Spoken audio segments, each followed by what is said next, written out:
Okay, you guys know what time it is. Bible Trivia, episode 10. All right, let's see. What do we got today?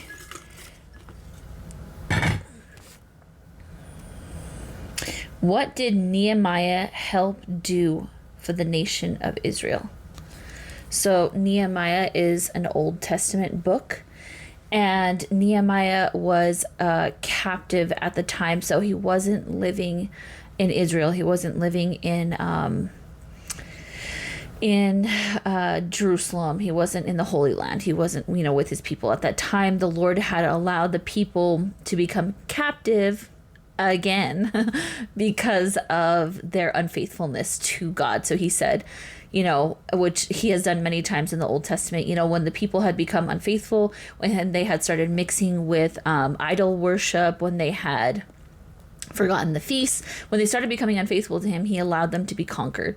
And so this time, I want to say it was the Babylonians. I'm not sure. Don't quote me on that one. But either way, he is not in his land. He is a captive of another land. Well, he goes to the king and he says, please allow me to go back to my homeland and rebuild the wall. And rebuild like the gates of Jerusalem. And the king allows him to do so. And so he goes and he faces so many obstacles. He is, he puts people on guard and on watch because they are being attacked. They are, people don't want the Jews to have any more power. They don't want them to return to their homeland. They don't want them to become strong again. And so Nehemiah very bravely goes and accomplishes this task.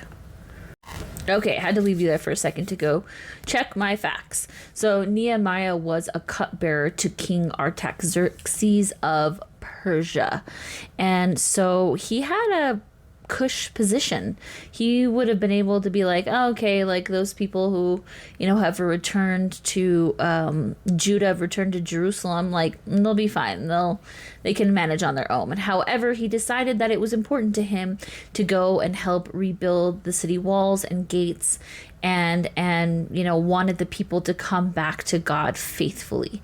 He wanted his people to remember the God of Abraham, Isaac, and Jacob. And so he went. He knew it was going to be dangerous. He knew it was going to, that he would come and see opposition to that.